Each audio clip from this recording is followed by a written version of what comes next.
नेपाल जल रहा है। नेपाल के संसाधनों को आग के हवाले किया जा रहा है।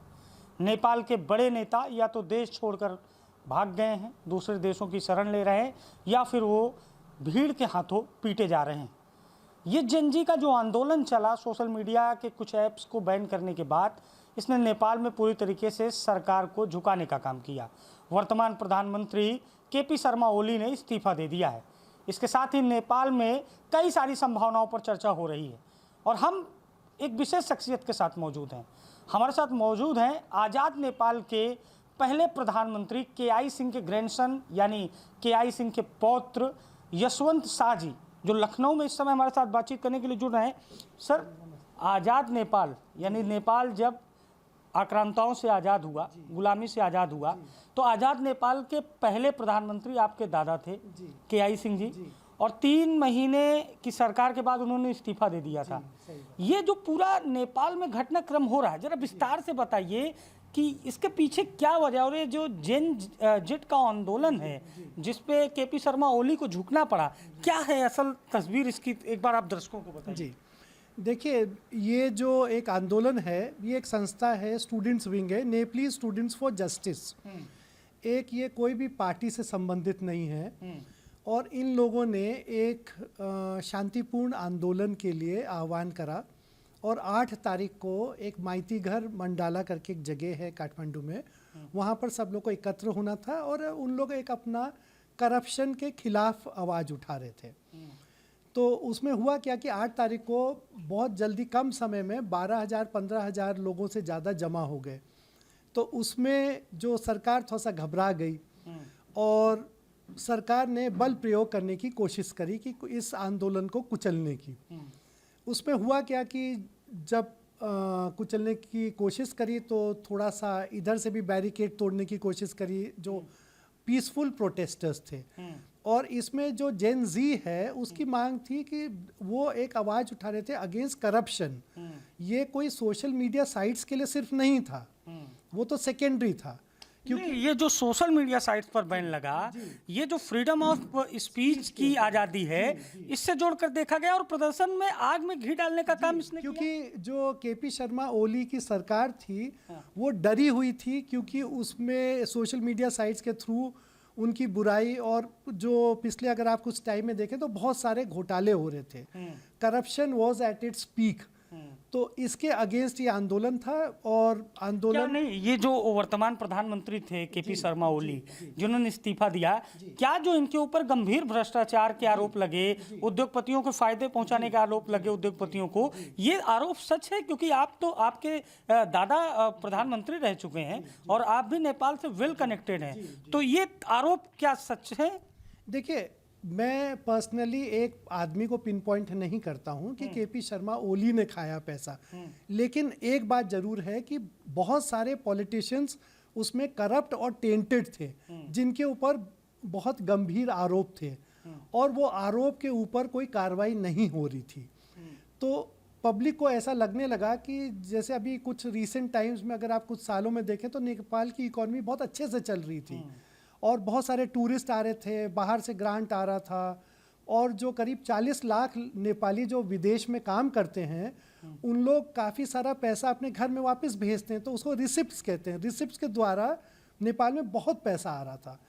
तो इतना सब पैसा और इतना सब डेवलपमेंट होने के बावजूद भी वहाँ पर जो यंग जनरेशन है उसको जॉब्स की कमी है, उसको करप्शन कहीं ना कहीं खा जा रहा था रिसोर्सेज को, तो उससे वो काफ़ी गुस्सा थे। ये बहुत टाइम से था, ऐसा नहीं कि ये ऑल ऑफ अ सडन हुआ है। और सोशल मीडिया साइट पर बैन लगाने से चीज़ एग्रेवेट हुआ है। एक बड़ी चर्चा है, कहा जा रहा है कि केपी शर्मा ओली की विचारधारा कम्युनिस्ट विचारधारा थी और उनको उनका चाइना से भी एक बहुत जुड़ाव था और कहा जाता है कि नेपाल की जो पॉपुलेशन है वो 60% वो इंडिया को प्रेफर करती है एज अ फ्रेंड।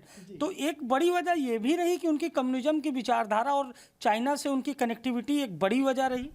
नहीं, देखिए, हम ये तो नहीं कहेंगे। बेसिकली जो नेपाल में है वो नेपाल एक पॉलिसी को फॉलो करता है ऑफ इक्वी डिस्टेंट।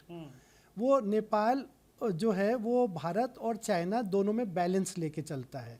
लेकिन क्योंकि हिंदू संस्कृति भारत से मैच खाती है, वहाँ पर होली होती है, यहाँ होली होती है, यहाँ दिवाली, वहाँ दिवाली, रूट और जो सीता जी का जगह है जनकपुर, और पशुपतिनाथ मंदिर है, गौतम बुद्ध भगवान का जन्म स्थान है, मुक्तिनाथ है। तो हम लोग का जो डे टू डे का जो त्यौहार हैं, रीति रिवाज हैं, वो सब बहुत कॉमन हैं। तो एक आप आपने इतना जिक्र कर दिया, जितना जिक्र कर दिया, एक सवाल ये भी बनता है, एक मांग दबे जुबान और कई बार प्रदर्शन में ये उठ रही थी कि जो नेपाल कभी हिंदू राष्ट्र था, जो आपके ग्रैंडफादर के समय जब वो प्रधानमंत्री थे हिंदू राष्ट्र था, उसे सेक्युलर बनाया गया और धर्मनिरपेक्षता की बात कही गई। अब कुछ लोग कह रहे हैं कि इस आंदोलन में एक मांग ये भी है कि नेपाल को हिंदू राष्ट्र बनाया जाना चाहिए। किस तरह से आप देखते हैं? देखिए, एक बहुत बड़ा जो साइजेबल पॉपुलेशन है नेपाल का, अब उसको ये लगने लगा है कि जो ये डेमोक्रेसी के जो हम लोग ने एक्सपेरिमेंट करा पिछले, देखिए 2001 में 1 जून की रात को नारायण हिटी रॉयल पैलेस में रॉयल फैमिली पूरी मैसेकर हुआ। वो दुनिया में बहुत बड़ी घटना थी। उसके बाद में क्या हुआ कि सरकारें आई और गईं, और जो नया जो कॉन्स्टिट्यूशन था, वो कॉन्स्टिट्यूशन पब्लिक की राइट्स को सेफगार्ड नहीं कर पाया, असफल रहा। और बहुत सारे वहाँ पर क्या हुआ कि कुछ कम टाइम में सरकारें बार बार गिर रही थी, बार बार बदल रही थी। तो इसको लेके एक बहुत बड़ा असंतोष था। तो काफ़ी सारे लोगों का ये आप राजशाही के पक्ष में हैं, राजतंत्र के? मैं अगर मैं एज नेपाल की जो अभी की जो स्थिति है और जो अभी नेपाल में विचारों का आदान प्रदान है, जो एक मेजॉरिटी है, क्या वो राजतंत्र के फेवर में है? देखिए, राजतंत्र के फेवर में, राजतंत्र अगर आएगा भी वहाँ पर, तो वो एक कॉन्स्टिट्यूशनल मोनार्की होगी जिसमें राजा के पास में लिमिटेड पावर होगा। बट वो अभी हम नहीं सोच सकते इस वक्त, क्योंकि इस वक्त ऑलरेडी एक प्रजातंत्र है, प्रेसिडेंट है, और जो जेनजी का मांग है, देखिए मुझे लगता है कि बहुत जल्दी एक इंटरिम गवर्नमेंट फॉर्म हो जाएगी। और जो काठमांडू के मेयर हैं बालिन शाह, उनकी बड़ी क्लीन इमेज है। देखिए उन्होंने बहुत सारा काम भी अच्छा करा है पब्लिक के लिए। तो शायद वो हो सकता है कि सरकार को लीड करेंगे नेक्स्ट प्राइम मिनिस्टर के रूप में। वो हो सकता है। आपकी बात होती है बालिन शाह से? नहीं, मैं मिला हूँ एक बार काठमांडू में उनसे, एंड वो बहुत डायनेमिक आदमी हैं। एंड वो एक इंजीनियर भी हैं फ्रॉम वेलोर टेक्निकल यूनिवर्सिटी। आपका परिवार क्यों दूर हो गया राजनीति में? पहले प्रधानमंत्री। नहीं, मेरा परिवार दूर नहीं हुआ है। मेरे तो बहुत सारे रिश्तेदार वहाँ पर पावर में हैं, पॉलिटिक्स में हैं। और मेरे पिताजी के जो छोटे भाई हैं वो सांसद थे बहरवा के पास, यहाँ से रूपंदेही सीट से। तो ऐसा नहीं है, हमारे बहुत सारे रिलेटिव्स हैं पावर में। क्या चाहते हैं आप? आपके हिसाब से कैसा नेपाल हो? जो ये नया नेपाल गठित होगा, होना है, सेना भी अपील कर रही है, तो कैसा नेपाल हो? देखिए, एक ऐसा नेपाल हो विच इज़ करप्शन फ्री। अब करप्शन एक बहुत बड़ी बीमारी है आजकल, और वो करप्शन को हटाना ही पड़ेगा। क्योंकि ये जितना भी जो आप देख रहे हैं, जो राष्ट्रपति भवन फूंक दिया गया है, प्रधानमंत्री को रिज़ाइन करना पड़ा है, बहुत सारे जो मंत्री हैं वो दौड़ा के पीटे गए हैं।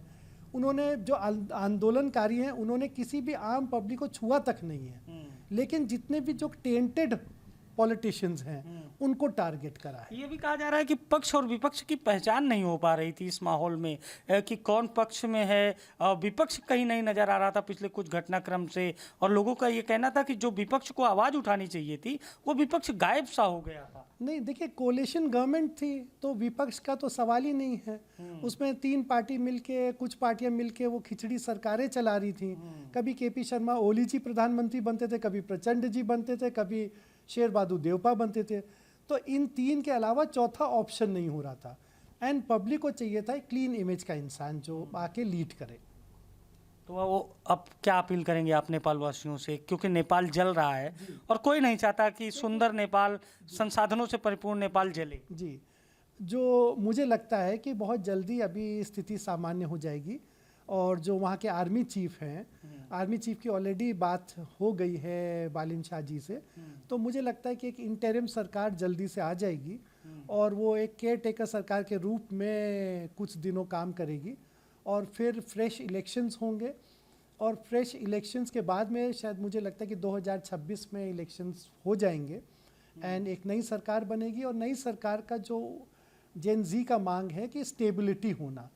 आप बार बार प्रधानमंत्री बदलना, बार बार ऐसे लोगों को पावर में लाना कि जिनसे पब्लिक गुस्सा है, जो टेंटेड है, उन पर रोक लगेगी।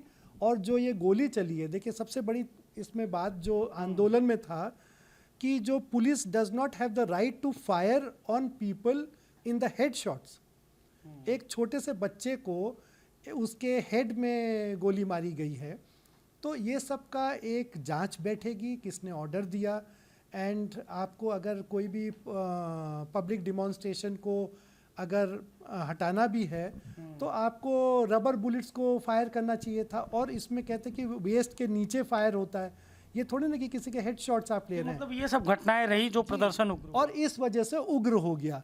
सेकेंडली जो हुआ कि जो ट्रॉमा सेंटर में 500 से ज़्यादा लोग जो इलाज करा रहे थे और 20 से ज़्यादा लोगों की जो वहाँ बॉडीज मॉर्चुरी में रखी हुई है, तो बहुत सारे लोगों को पुलिस ने ट्रॉमा सेंटर से अरेस्ट करा है।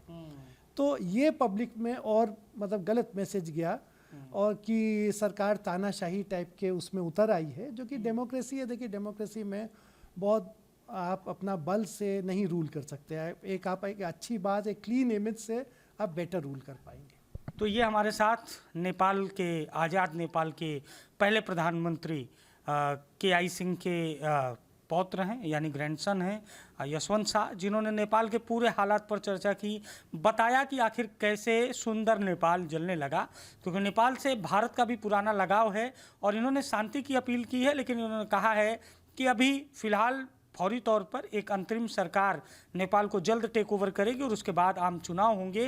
हिंदू राष्ट्र और राजतंत्र जैसे मुद्दों की भी चर्चा हो रही है नेपाल में। नेपाल जल रहा है और भ्रष्टाचार में लिप्त सरकारों ने नेपाल को कहीं ना कहीं जलने के लिए विवश किया, क्योंकि पहले कई तरह के नियम लागू किए गए, भ्रष्टाचार के आरोप लगे, उसके बाद सोशल मीडिया ऐप्स बंद किए गए, जिसके बाद ये गुस्सा फूटा और ये जो जेन जी आंदोलन है इसने नेपाल की पूरी तस्वीर बदल दी। सहयोगी शिवांशु के साथ अभिषेक शर्मा, लखनऊ।